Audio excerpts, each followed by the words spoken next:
Hi friends, welcome to my channel. இன்றைக்கி நம்ம rajma gravy எப்படி செய்கிறதுன்னு பார்க்க போகிறோம். வாங்க வீடியோக்குள்ளே நல்ல ஒரு ரெஸ்டாரண்ட் ஸ்டைலில் எப்படி செய்கிறதுன்னு பார்க்க போகிறோம். இதுக்கு முன்னாடி என்னுடைய சேனலை இப்போ தான் நீங்கள் முதல் தடவை பார்க்குறீங்கன்னா மறக்காமல் சப்ஸ்கிரைப் பண்ணிக்கோங்க. இந்த கிரேவி நம்ம சப்பாத்தி, பூரி, இட்லி, தோசை எல்லாத்துக்குமே ரொம்ப நல்லாயிருக்கும். நார்த் இந்தியன் டிஷ் இது. நார்த் இந்தியன்ஸ் ரைஸ்க்கும் இதை செய்வாங்க. நான் 150 கிராம் அளவுக்கு ராஜ்மா எடுத்து வச்சுருக்கேன். நீங்கள் கொஞ்சம் அதிகமான குவான்டிட்டி வேணுன்னா இன்னும் கொஞ்சம் போட்டுக்கலாம். இந்த குவான்டிட்டியை ஒரு 6-7 பேர் சாப்பிட்ற அளவுக்கு இது குவான்டிட்டி. இந்த ராஜ்மா நம்ம ஒரு 4லேருந்து 5 மணி நேரம் கிட்ட நல்லா ஊற வச்சுக்கலாம். ஊற வச்சு போடும்போது தான் நல்லா வேகும். ஊற வைக்காமல் போட்டிங்கன்னா வேகாது.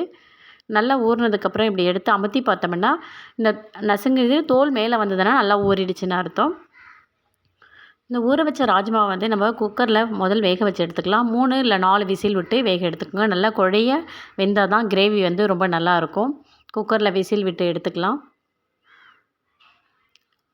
லைட்டாக கொஞ்சம் உப்பு போட்டுக்கலாம். எதுக்காகன்னா அப்போ தான் நம்ம கிரேவியில் தனியாக உப்பு போடுவோம். அந்த கிரேவி ராஜ்மாவில் உப்பு போடலாம். உப்பு உரைக்காது. இப்போ விசில் வர்றதுக்குள்ளே நம்ம வெங்காயம், தக்காளி எல்லாம் எடுத்து கட் பண்ணிக்கலாம். நான் 3 வெங்காயம், 5 தக்காளி எடுத்திருக்கேன். 2 தக்காளி அரைச்சிக்கிட்டேன். 1.5 வெங்காயம் அரைச்சாச்சு. மீதி 1.5 வெங்காயமும் 3 தக்காளியும் பொடிசாக கட் பண்ணி எடுத்துக்கலாம்.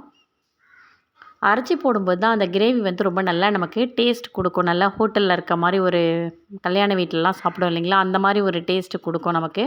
அப்படியே போடும்போது தனித்தனியாக இருக்கும், நல்லா இருக்காது. இப்போ ராஜ்மா நல்லா வெந்துடுச்சு. எப்படி நல்லா இது மாதிரி குழைய வேகணும் ராஜ்மா.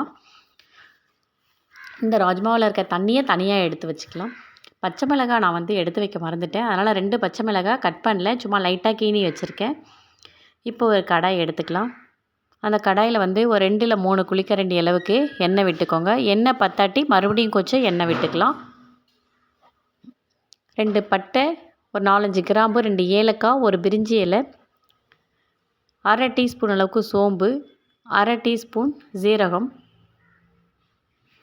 கல்பாசி கொஞ்சம் போட்டிருக்கேன், அதுவும் சேர்த்துக்கோங்க. இஞ்சி பூண்டு விழுது 1 டீஸ்பூன் அளவுக்கு.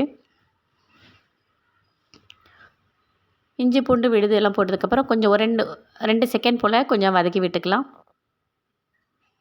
ரொம்ப நேரம் கருக விட வேண்டாம், அடி பிடிக்க ஆரம்பிக்கும்.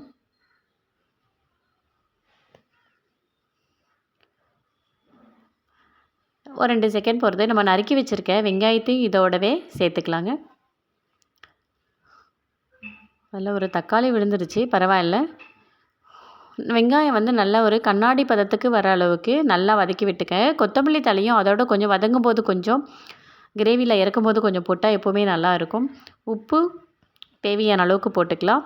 மஞ்சள் பொடி கொஞ்சம், சீக்கிரமாக வெங்காயம் வதங்கும், அதுக்காக தான் உப்பு மஞ்சள் பொடி போட்டு எப்போவுமே வதக்குவோம். இது நல்லா ஒரு கண்ணாடி பதம் வர அளவுக்கு வதக்கி விடுங்க. கரம் மசாலா 1 டீஸ்பூன் போட்டிருக்கேன். நீங்கள் வீட்டில் அரைச்ச கரம் மசாலா இருந்தாலும் பரவாயில்லை, கடையில் வாங்கினதா போகலாம். மட்டன் மசாலா இல்லை சிக்கன் மசாலா இருந்து போட்டிங்கனாலும் ஓகே, ரொம்ப நல்லாயிருக்கும். நான் இல்லைங்கிறதுனால அது போடலை இன்றைக்கி. வெங்காயம் நல்லா வதங்கினதுக்கப்புறம் நம்ம அரைச்சி வச்சுருக்க வெங்காயத்தோட விழுதை இதில் சேர்த்துக்கலாம். எதனால் ஒரு வெங்காயம் அரைச்சிருக்கோன்னா ரொம்ப நல்லா கிரேவி ரொம்ப நல்லா டேஸ்டியாகவும் இருக்கும், அதே சமயத்தில் நல்லா கொஞ்சம் திக்னஸாக இருக்கும். தக்காளி அரைச்சி வெங்காயம் அந்த வதங்கினதுக்கப்புறம் தக்காளி அரைச்சி வச்சுருக்கோம், அதையும் ஊற்றிக்கலாம். அரைச்ச தக்காளி விழுது ஊற்றுனதுக்கப்புறம் ஒரு 2 நிமிஷம் பொறுத்து தக்காளியை போட்டுக்கலாம். நம்ம நறுக்கி வச்சுருக்க தக்காளியை நம்ம தண்ணி இப்போதைக்கு எதுவுமே விட வேண்டாம். தக்காளி நல்லா வதங்கட்டும். மேல் தோல் சுருங்குற அளவுக்கு நல்லா நம்ம தக்காளி தொக்குக்கு கிரேவிக்கெல்லாம் பண்ணுவோம் இல்லைங்களா, செமி கிரேவி, அந்தளவுக்கு நல்லா வதங்கணும். தக்காளி நல்லா வதங்கியிருக்கு. இப்போ மிளகாத்தூள் நான் சேர்த்துருக்கேன். நான் வீட்டில் இருக்க குழம்பு மிளகாத்தூள் தான் சேர்த்துருக்கேன். நீங்கள் உங்களுக்கு வேண்டான்னா தனி மிளகாத்தூள் போட்டிங்கன்னா 2 ஸ்பூன் தனி மிளகாத்தூள், 2 ஸ்பூன் மல்லித்தூள் போட்டுக்கணும். நான் குழம்பு மிளகாத்தூள் அரைச்சிருக்கேன்றதால அதிலே போட்டுட்டேன். ஒரு 1/2 டீஸ்பூன் அளவுக்கு தனி மிளகாத்தூள் போட்டிருக்கேன். எதுக்காகனா அந்த ஃப்ளேவர் நல்லாயிருக்கும், அதுக்காக கொஞ்சம் 1/2 ஸ்பூன் போட்டிருக்கேன். உங்களுக்கு காரம் அதிகமாக சாப்பிடுவீங்கன்னா இன்னும் 1 ஸ்பூன் சேர்த்து போட்டுக்கலாம் குழம்பு மிளகாத்தூள். இது நார்மலான ஒரு காரம். மிளகாத்தூள் பச்சை நெடி போகிற அளவுக்கு நல்லா வதக்கிக்கலாம்.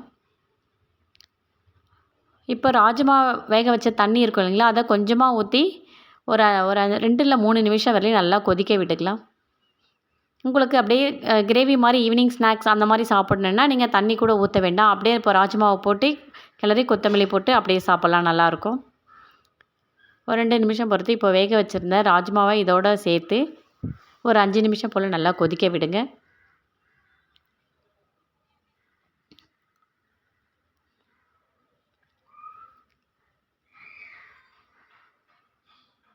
நல்லா கொதிக்கட்டும் கிரேவி.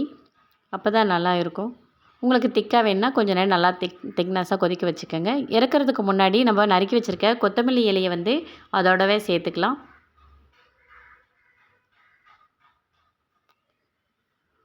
பாருங்க நல்லா ஒரு திக்காக இருக்குது கிரேவி. சூப்பரான ஒரு ராஜ்மா கிரேவி நம்ம ரெடி பண்ணிட்டோம். இப்போ வந்து இறக்குறதுக்கு முன்னாடி 1 ஸ்பூன் அளவுக்கு பட்டர் போட்டுக்கோங்க. இந்த பட்டர் போடும்போது நல்ல ஒரு டேஸ்ட் கொடுக்கும் நம்மளுக்கு. இந்த மாதிரி நீங்களும் செஞ்சு பார்த்துட்டு இந்த வீடியோ உங்களுக்கு பிடிச்சிருந்தா மறக்காமல் கமெண்ட் பாக்ஸில் கமெண்ட் பண்ணுங்கள். தேங்க்யூ. பாய்.